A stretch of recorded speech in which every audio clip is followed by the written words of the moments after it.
Sobat Agro, balik lagi bareng aku Tita Novia di channel YouTube Agrozin ID. Sebagai umat muslim, kita percaya bahwa Nabi Isa alaihissalam adalah seorang nabi. Nah, sosok Isa ini sendiri juga menjadi kontroversial ya Sobat Agro, karena tidak hanya dipercaya sebagai nabi, tapi Isa juga dipercaya sebagai Tuhan, bahkan anak Tuhan bagi kepercayaan agama lain kan. Tapi dalam video kali ini aku bakalan membahas mukjizat-mukjizat yang diberikan Allah Subhanahu wa taala kepada Nabi Isa alaihissalam.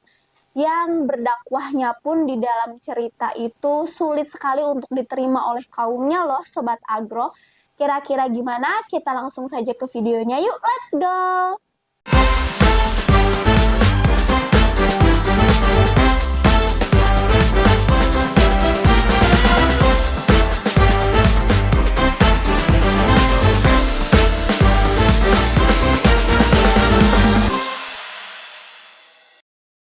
Oke Sobat Agro, seperti yang sudah tadi disebutkan bahwa Nabi Isa alaihissalam bagi umat Islam itu dipercaya sebagai nabi kan, bukan Tuhan ataupun anak Tuhan ya Sobat Agro. Tapi sebelumnya aku disclaimer dulu nih ya, bahwa aku menerangkan kisah ini bersumber dari ceramahnya Dr. Firanda Andirja MA dan Ustadz Abu Humairoh ya Sobat Agro. Selain itu juga aku search sendiri di Google dengan sumber-sumber terpercaya. Jadi kalau misalnya ada kesalahan atau kekurangan, kalian boleh komen dan kritik saran ditulis aja di kolom komentar ya. Allah Subhanahu wa taala ini memuliakan dua keluarga, yaitu keluarga Ibrahim dan keluarga Imron.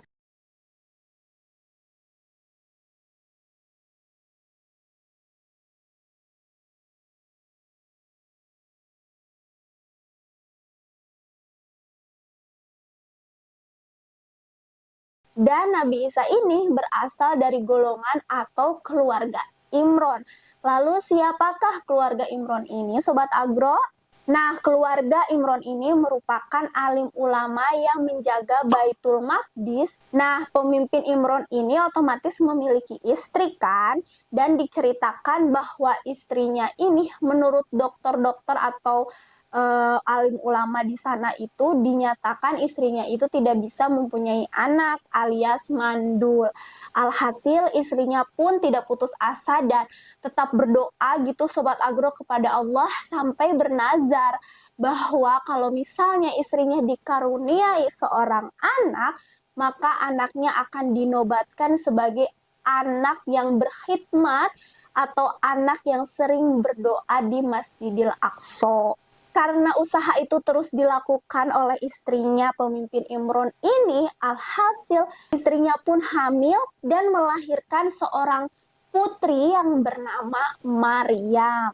Nah, Sobat Agro, arti dari Maryam ini menurut orang-orang di sana itu disebutkan bahwa Maryam adalah berarti orang yang beribadah di Masjidil Aqsa.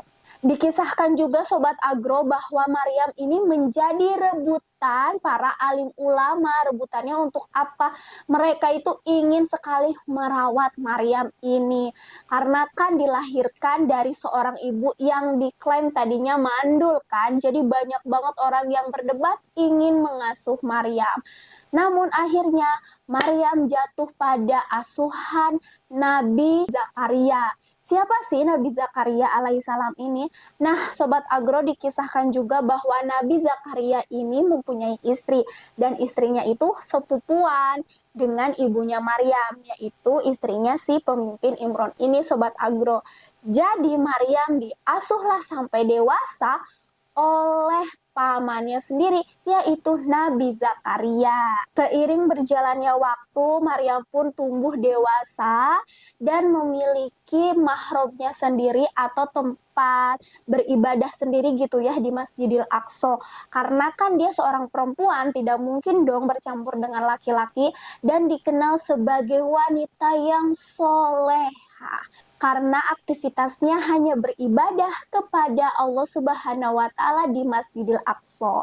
Hal ini berkaitan karena ibunya juga sudah bernazar tadi kan. Nah, alhasil Nabi Zakaria pun merawat Maryam dengan sepenuh hati bukti ya, dia tidak melakukan apapun kecuali beribadah di Masjidil Aqsa, dari keperluannya, makanannya, apapun itu. Jadi dia hanya berdiam diri di mihrabnya itu dan melaksanakan ibadah di Masjidil Aqsa. Kemudian nih Sobat Agro ya, dikisahkan dalam Quran surat Ali Imran ayat 45 dan seterusnya, Maryam ini tuh melahirkan seorang anak tanpa ayah ya, karena mau bagaimana dia mengenal sesama lawan jenis gitu ya, karena dia kan udah nazarnya seperti itu dari ibunya. Jadi Maryam itu sampai dewasa tidak kenal dengan laki-laki, Sobat Agro, dan itu benar-benar dikenal sebagai wanita soleh. Tapi Allah memberikan anugerah dan kuasanya kepada Maryam, Maryam bisa mengandung dan melahirkan. Anak yang dilahirkan Maryam adalah Nabi Isa alaihissalam yang disebut Isa al-Masih putra Maryam. Mari kita sebut saja Isa sejauh ini ya Sobat Agro. Apakah setelah melahirkan Isa ini adem ayem saja? Tentu tidak ya Sobat Agro. Mau gimana adem ayem gitu kan, Maryam melahirkan putra tanpa sosok ayah. Alhasil Maryam pun dicaci maki, dihujat, dicemooh, banyak pertanyaan-pertanyaan, dan Maryam itu dituduh berzina Sobat Agro. Bahkan Isa itu juga sampai dituduh seorang putra zina. Nah Sobat Agro, saking banyaknya orang di sana yang menghujat, terutama orang-orang Yahudi, Allah Subhanahu wa Ta'ala pun menganugerahkan mukjizat pertamanya Nabi Isa, yaitu bisa berbicara sejak dari bayi.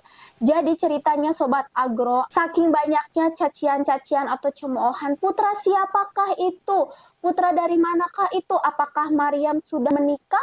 Apakah Maryam sudah bersuami? Siapa suaminya dan siapakah putra? Pokoknya banyak sekali cemoohan-cemoohan yang beredar gitu kan. Dan alhasil Maryam pun hanya bisa berdiam diri, merenung ya Sobat Agro, dan hanya berkata, tanyakan saja pada bayi ini. Lalu setelah itu Isa pun menjawab, aku adalah hamba Allah yang diberikan kitab Injil dan dinobatkan sebagai nabi. Isa menjawab seperti itu Sobat Agro. Bahkan dalam surat Maryam ini dijelaskan bahwa Nabi Isa itu mengeluarkan kata-kata yang berbobot gitu ya, yang tidak mungkin dikeluarkan oleh seorang bayi gitu kan. Masa bayi baru lahir gitu berapa bulan udah bisa bicara? Kan tidak bagi kita ya, tapi itulah mukjizat Allah Subhanahu wa Ta'ala yang diberikan kepada Nabi Isa alaihissalam sejak kecil. Lalu bagaimana ketika Nabi Isa beranjak remaja dan dewasa? Nah, ketika pada masa remaja dan dia diangkat menjadi nabi dan rasul, mulailah dia menyebarkan atau mendakwahkan Islam lewat kitabnya, yaitu kitab Injil kan Sobat Agro. Tapi ini sangat disayangkan bahwa umatnya di sana, yaitu orang-orang Yahudi ini, sangat sedikit untuk mengikuti jejaknya Nabi Isa atau mengikuti ajaran Nabi Isa gitu ya.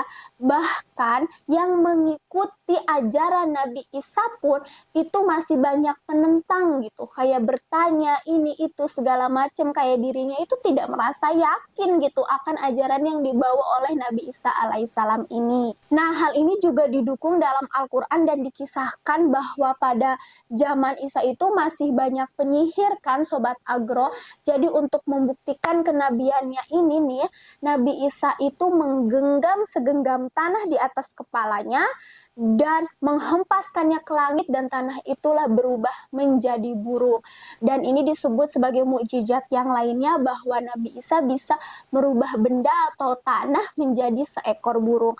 Namun Sobat Agro, lagi-lagi sangat sedikit orang yang mengikuti ajaran Nabi Isa ini atau percaya bahwa Isa ini adalah seorang nabi dan rasul yang mengajak bertakwa kepada Allah Subhanahu wa Ta'ala. Selain itu juga diceritakan juga Sobat Agro Agro, ada nih seorang bayi atau anak yang baru lahir dengan keterbatasan tertentu seperti cacat, tidak bisa melihat, tidak bisa mendengar, dan dengan mengusapnya Nabi Isa ke bagian-bagian yang cacat itu, otomatis anak atau bayi itu bisa sembuh kembali loh. Dan ini juga merupakan mukjizat yang lainnya yang Allah berikan kepada Nabi Isa alaihissalam. Tentu ada kisah lainnya juga nih Sobat Agro yang sangat-sangat populer di kalangan umat muslim ya, bahwa suatu hari Nabi Isa ini sedang berjalan berdakwah gitu seperti biasa dan melihat seorang ibu nih, karena kebetulan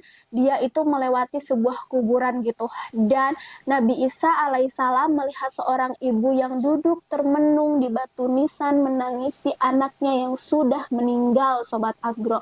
Akhirnya Nabi Isa alaihissalam pun menghampiri ibu ini dan menenangkannya, bersabarlah, bertakwalah kepada Allah gitu ya, menasehati ibunya ini.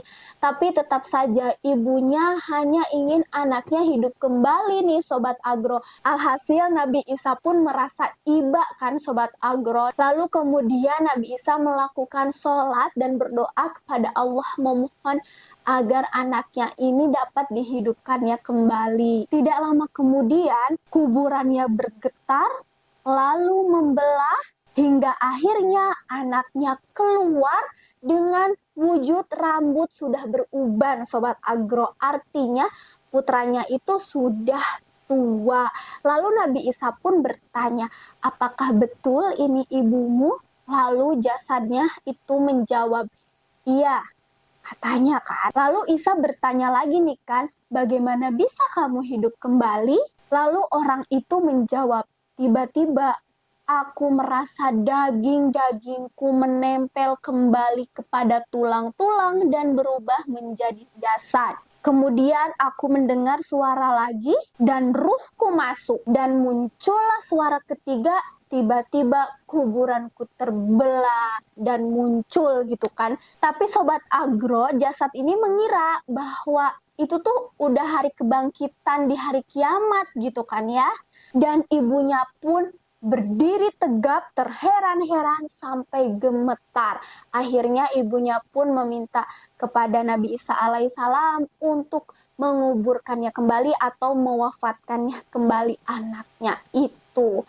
Nah Sobat Agro, kisah ini dikenal dengan mukjizat Nabi Isa alaihissalam yang bisa menghidupkan orang yang sudah mati. Tapi lagi-lagi kaumnya ini yang disebut kaum Hawariyun tidak sama sekali percaya dan tidak banyak orang yang mau masuk atau mengikuti Nabi Isa alaihissalam. Tapi tetap ya, Nabi Isa pun tetap berdakwah pada Bani Israel dan satu persatu mulai masuk ke agama Islam gitu kan. Lalu gimana nih kondisi Nabi Isa saat ini atau setelah melakukan dakwah, apakah sama seperti yang dikisahkan nabi-nabi terdahulu sampai dia wafat Sobat Agro? Tentu tidak ya, Nabi Isa ini tidak wafat sampai dia berdakwah.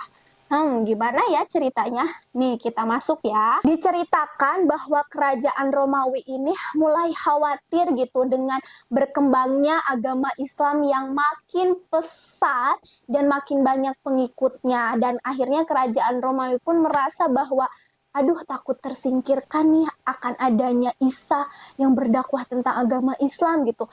Merasa bahwa dirinya itu akan tersingkir gitu di kerajaan Romawi ini.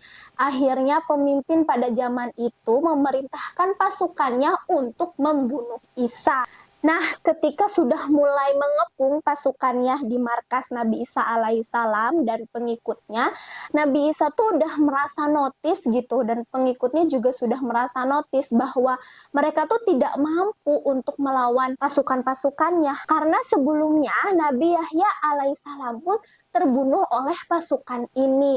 Alhasil Nabi Isa pun mengumpulkan semua pengikutnya dan berkata bahwa siapa di antara kalian yang ingin aku serupakan wajahnya, kata Nabi Isa kan.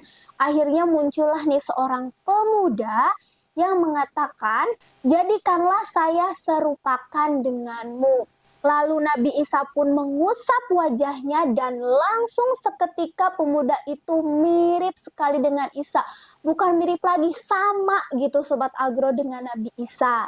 Nah setelah itu Nabi Isa pun memerintah pengikutnya untuk tetap berdakwah ajaran Nabi Isa ini dan menyebar ke seluruh wilayah kan. Kemudian Isa pun berbaring di tengah-tengah mereka yang hendak mau berpergian, berpencar gitu ke wilayah-wilayah lain untuk berdakwah ajaran Nabi Isa ini. Sebelum itu, Nabi Isa pun berbaring dan ditidurkan oleh Allah Subhanahu wa taala.